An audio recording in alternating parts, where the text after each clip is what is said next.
a Rosario País, un programa de la Universidad del Rosario que invita a vivir la experiencia a través de proyectos y personajes que se convierten en referencia para una Colombia con ganas de avanzar.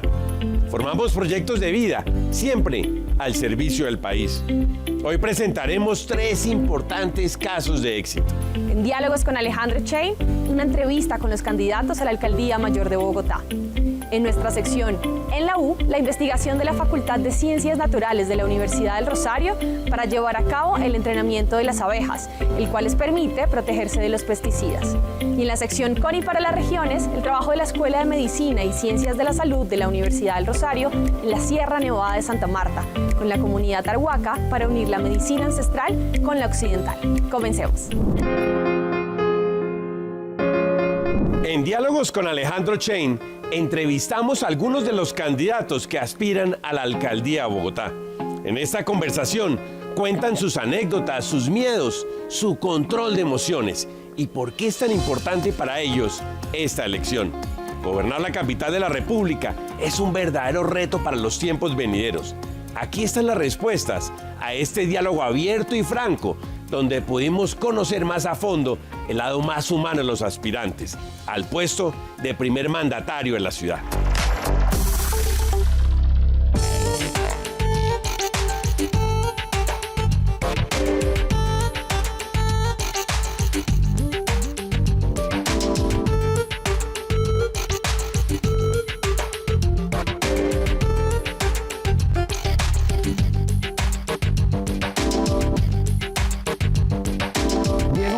Es un bogotano de familia de origen boyacense que estudió en el Colegio Patria, que estudió aquí en este claustro del Rosario Administración de Empresas, que luego hice una maestría en Administración Pública, que he sido servidor público toda mi vida, bogotano hasta los tuétanos, y que es padre orgulloso de Sofía y Juan Felipe, y por supuesto un servidor público que le encanta el trabajo social con la comunidad, me encanta ser profesor.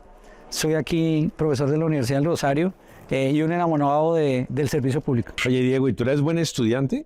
Súper juicioso. Aquí yo estuve muy juicioso al principio, pero era en otra universidad. Éramos salones mucho más pequeños, pero no fue muy bien. La verdad no fue muy bien, especialmente en todas las materias que se relacionaban con historia, con política, mucho también de administración de empresas.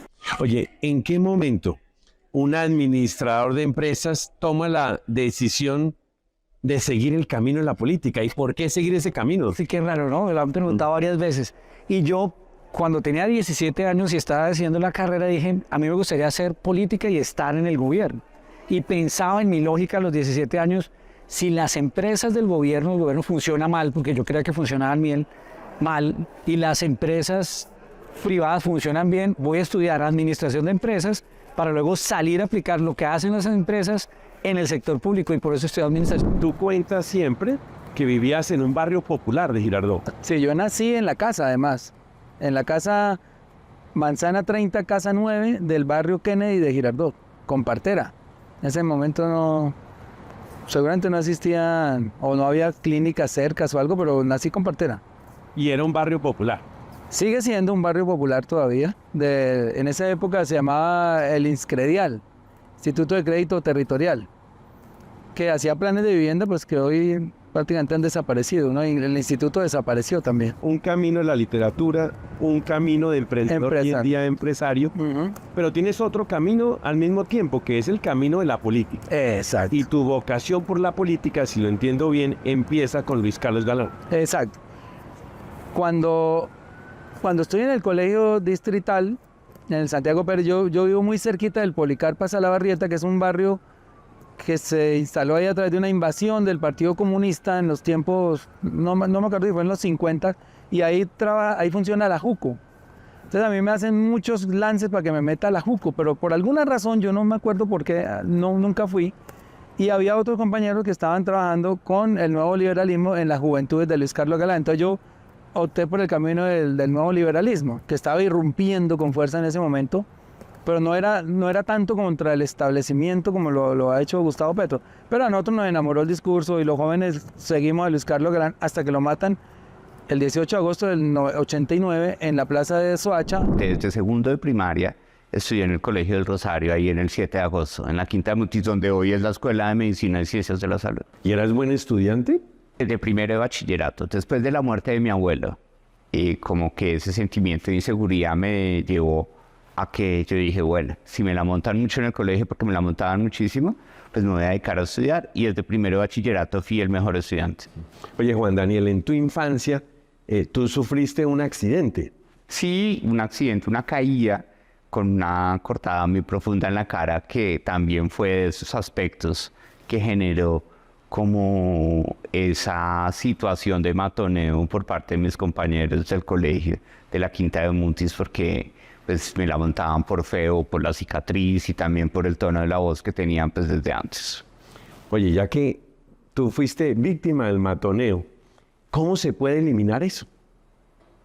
Bueno, yo creo que con un tema que toca muchas sensibilidades, y es hablando claro sobre eso a los niños, niñas y jóvenes a lo largo de su formación. ¿Sí? El matoneo no puede ser una conducta que se resuelve ex post. Tiene que ser una conducta que se autorregula y se previene, y eso requiere que nosotros fortalezcamos la educación en convivencia, la educación sexual, la educación en derechos desde muy temprano en la niñez, para que podamos lograr esa autonomía que nos lleve a no permitir ser sujeto de un irrespeto tan fuerte como es una crítica sobre un estereotipo o sobre algo sobre lo cual uno no tiene ningún control. Oye, Rodrigo, ¿cuál fue tu primer trabajo en la vida? Mi primer trabajo fue repartidor de periódicos. Yo repartía periódicos cuando tenía 14 años. Tenía como una carreta que yo mismo jalaba, y yo en ese momento llegué un poco tarde a inscribirme para el trabajo, y me dieron una zona que era en subida. Eso fue bien pesado, pero repartía los periódicos gratuitos. Yo en ese momento vivía en Berna, en Suiza. Después del asesinato de mi papá, nosotros llegamos a vivir a Suiza, y allá tan pronto cumplí 14 años, como todos los niños de esa ciudad y de ese país, empecé a trabajar. Y uno se ganaba unos buenos centavos, pagaban en francos suizos. Pero fíjate que hay algo también interesantísimo. Cuando estás viviendo en Europa, tú estudias en unas instituciones públicas, Sí. para realmente poder financiar tus estudios. Cuéntanos algo de eso. Sí, nosotros, excepto el tiempo que estuve en el internado, siempre estuve en colegio público. Porque pues en Francia y en Suiza lo que se acostumbra es ir al colegio público. La mayoría de la población va al colegio público. Y en muchos ámbitos el colegio público, por ejemplo en Suiza, es mucho más exigente y completo que la mayoría de las instituciones privadas. Generalmente cuando el muchacho no puede con el público, se va para el privado. Jorge Enrique, arquitecto, profesor y político. De hecho, tú fuiste profesor por más de 20 años. 26 años, profesor de tiempo completo en la Universidad Nacional de Colombia, en la sede de Manizales, ¿no? Tú eres arquitecto y tu cátedra era diseño. La cátedra principal mía era diseño, y al final, ya en los últimos años, estuve dictando como una historia de la ciudad en la historia de la humanidad. Jorge Enrique, ser profesor por tantos años, dedicado a la academia, dedicado a tus estudiantes y muy reconocido, además en la academia, y tomas la decisión de parar tu trayectoria académica para dedicarte a la política. Lo que pasa es que la política a mí me acompañó, doctor, desde 1971. Yo tomo una decisión de vida de convertir la política, digamos, en el aspecto central de mi vida, pero también tenía que ganarme la vida honradamente, ¿cierto? Y pues me gustaba el estudio y la academia y esto, entonces en Manizales pues empecé a trabajar de profesor en la Universidad Nacional, y entonces hacía política después de clases, los fines de semana, las vacaciones, iba combinando una cosa con la otra. Y bueno, un profesor juicioso, realmente yo fui un profesor bastante juicioso en la carrera que tuve en la universidad, ha publicado un poco de libros. Yo fui un profesor que investigó bastante. No solo era la cátedra, sino unas investigaciones muy importantes que hice, pero la política. Entonces apenas pude, digamos, salir electo, entonces bueno, me tocó dejar la clase. Oye, Carlos Fernando, como estamos en el centro de emociones, te quiero preguntar, ¿cuál es tu emoción predominante? Mira, aquí tenemos varias. Pues yo siento esas tres durante el día, la verdad. Creo que siento en algún momento del día las tres. Cuando uno lo atacan durísimo, uno siente la primera, uno siente un golpe. Pero yo siento en este momento digamos, mucha emoción con la gente que me está acompañando, mucha responsabilidad. Siento un peso grande porque entiendo que la gente tiene una esperanza en que cambien las cosas en Bogotá y eso le genera una carga, ¿no? De estrés, claro está, y hay que saberlo manejar. Carlos Fernando, buena parte de tu formación fue en instituciones de educación públicas. De hecho, tu primaria fue en una educación o en un escenario público, ¿verdad? Sí, en el Instituto Pedagógico Nacional, que es el colegio de la Universidad Pedagógica, donde se forman muchos maestros en nuestro país. En ese colegio estudié pues desde que tenía 3 años hasta que salí del país a raíz del asesinato de mi padre a los 12 años. Estuve 9 años en ese colegio. Cuando se presenta el asesinato de tu padre, tú vas a Francia. Y en Francia también estás en una institución pública. Sí, allá llegó a un colegio público francés, que además tiene una particularidad, estaba, digamos, cerca a los bordes de París con los suburbios. Hace 32 años, 33 años que estudié en ese colegio. Entonces eso hizo como parte del complemento y ahí me gradué del colegio en Francia.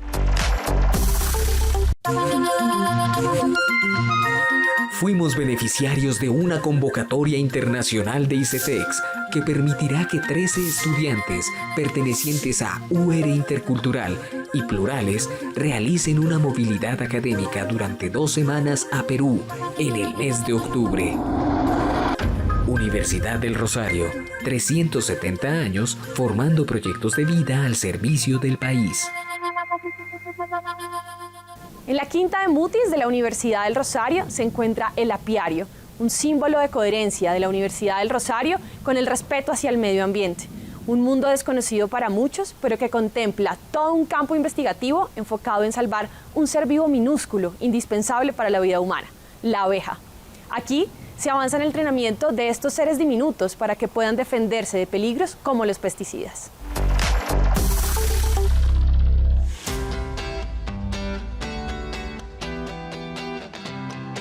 Las abejas son supremamente importantes en 2 escenarios. Un escenario que uno podría caracterizar como un escenario natural, los ecosistemas, y también en escenarios de importancia económica, que son principalmente los cultivos. Estamos hablando de la conservación de los bosques, en los ambientes de agricultura estamos hablando de la producción de los frutos. Así es que en ambos ambientes es supremamente importante reconocerlas y por supuesto protegerlas, porque por una parte tenemos la protección de los bosques, por la otra la protección de la seguridad alimentaria. Estos seres diminutos, cuyo trabajo laborioso pasa a veces desapercibido, son los responsables de polinizar, dar vida y equilibrar un medio ambiente amenazado por las malas acciones del ser humano. Una universidad como el Rosario se empeña en este lugar reservado y silencioso en tratar de apostarle a la recuperación de las abejas para potenciar su existencia en medio de un ambiente cada vez más hostil y difícil. Y algo que sabemos ahora desde la investigación es que las abejas que salen a colectar estos recursos se tienden a especializar en uno de ellos y se tienden a especializar en la colecta de cada uno de estos recursos dependiendo de la forma como ellas perciben de alguna manera el mundo. Y está asociado particularmente con la sensibilidad a la sacarosa. Las abejas que son muy sensibles a la sacarosa son abejas para las cuales hasta el agua es dulce de alguna manera. Entonces ellas se especializan en ir a colectar agua. Las abejas que son poco sensibles, por el contrario, necesitan unas soluciones mucho más dulces y entonces serán ellas las que vayan a colectar el néctar, porque claramente colectarán el mejor néctar de las flores. En el corazón del tradicional barrio bogotano del 7 de agosto se encuentra la Quinta de Mutis de la Universidad del Rosario, un espacio de conocimiento y experiencia con laboratorios, aulas, surgimiento de obras como los edificios de bienestar y de investigación necesarios para el desarrollo pedagógico, así como también el tránsito de estudiantes y profesores, es decir, todo lo que encierra el maravilloso mundo académico. En este lugar de diferentes quehaceres y contrastes reposa un rincón mágico, el apiario. Un apiario donde nuestros investigadores, estudiantes de pregrado, de doctorado, de maestría, pueden hacer los experimentos necesarios para realizar investigaciones sobre cómo proteger a las abejas y contribuir así a la gran problemática de desaparición que están teniendo a nivel mundial. En el mundo pueden existir más de 20.000 especies de abejas y en Colombia se estima la existencia de más de 1.000. la tala indiscriminada de bosques y el uso inadecuado de pesticidas se han convertido, entre otros, en cócteles de muerte para ellas. Por ello, los investigadores del Rosario emprendieron todo un trabajo con el fin de buscar cómo blindar a estos individuos de los efectos nocivos de los pesticidas, además de evaluar suplementos nutricionales que las protejan. En este momento nos enfocamos en el efecto que tienen los pesticidas en todo este proceso de cognición y de cómo las abejas buscan el alimento en su medio natural. Entonces nos damos cuenta que los efectos subletales son dramáticos y que son devastadores al final de cuentas para una sociedad tan bien organizada. Afectar a los individuos es afectar al colectivo. Estos apiarios en áreas urbanas han ido de la mano de las instituciones de investigación, de las universidades. ¿Y por qué? Porque no solamente nos ayudan a servir como una fuente de estudio para hacer investigación, justamente como la investigación que nosotros hacemos, sino que además nos ayuda a mostrar y ayudar de manera responsable a los ambientes que nos rodean. El apiario es símbolo de coherencia de la universidad con el respeto hacia el medio ambiente. Un mundo desconocido para muchos, pero que contempla todo un campo investigativo enfocado en salvar un ser vivo minúsculo, indispensable para la vida humana, la abeja.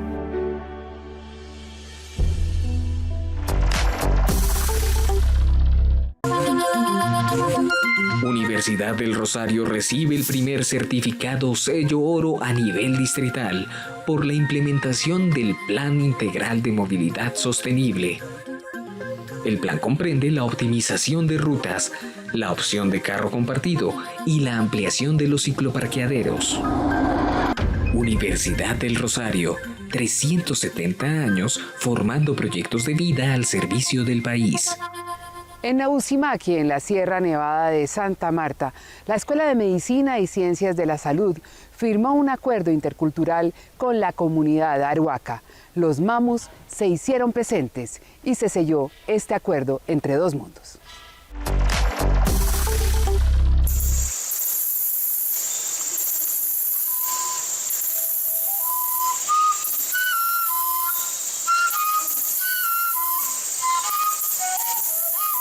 Nabusimaki es un territorio sagrado que significa lugar donde nace el sol y se encuentra ubicado en la Sierra Nevada de Santa Marta, a 2 horas y media del municipio de Pueblo Bello, en el departamento del Cesar, en Colombia. En Nabusimaki, la naturaleza y el hombre se interrelacionan. Es precisamente el lugar donde se ha unido el conocimiento ancestral con el conocimiento occidental. La unión de dos mundos en cabeza de un arhuaco llamado Sarán, que en su lengua significa precisamente persona que puede entender varios mundos. Sarán Nahuicu Robles Izquierdo es el primer egresado indígena de la Escuela de Medicina y Ciencias de la Salud de la Universidad del Rosario. Graduarse del programa de medicina de la universidad le permitió los conocimientos de la medicina occidental para propiciar la articulación entre la medicina ancestral y occidental sin violentar su poder espiritual y los valores de sus ancestros. La Universidad del Rosario es la primera universidad de Colombia en ofrecer a sus estudiantes un programa intercultural de la Escuela de Medicina y Ciencias de la Salud. Para el pueblo arhuaco, en cabeza de sus autoridades y mamus, es una gran oportunidad, primero, de fortalecer a nuestro pueblo en aras de sus usos y costumbres. Y segundo, también poder mostrarle al mundo bunachi realmente que Colombia es un país diverso y cultural y que también deben conocer cómo somos como comunidades indígenas y de esa forma aprender a respetarnos. El decano de la Escuela de Medicina y Ciencias de la Salud de la Universidad del Rosario fue el que contactó a Sarán para que, viendo la necesidad de integrar los dos mundos, la ancestral y occidental, allanara el camino con su palabra ante las autoridades arhuacas y se hiciera posible un programa de interculturalidad para la Escuela de Medicina y Ciencias de la Salud. La idea es, Alejandro, sacar la universidad al territorio, al mundo real. En verdad que será una oportunidad única de compartir con nuestros hermanos mayores todo el aprendizaje aprendizaje en salud que tienen ellos a través de la medicina ancestral, que es tan sabia y tan importante. La verdad que esto ha sido algo histórico que tal vez no se había logrado en el transcurrir de los tiempos. Y sé que con este paso que vamos a dar tan importante, vamos a marcar historia en el futuro de nuestro pueblo. En medio del verde de la madre naturaleza que rodea las casi 60 casas bordeadas por el río Fundación, la cultura arhuaca abre una ventana para conocer su medicina, que se fundamenta en el equilibrio del cuerpo y la naturaleza, que proviene de la ley sagrada, que es inmutable, preexistente y persiste en el tiempo.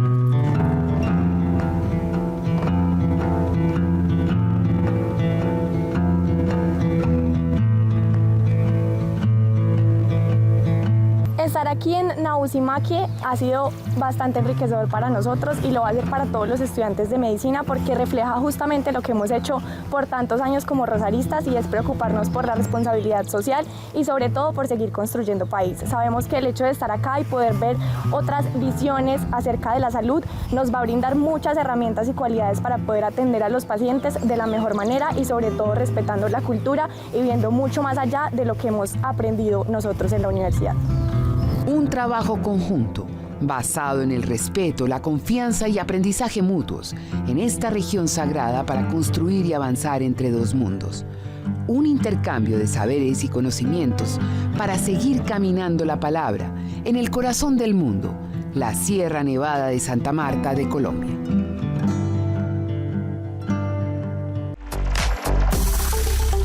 Volveremos el próximo domingo a Rosario País, un espacio universitario que le aporta a Colombia.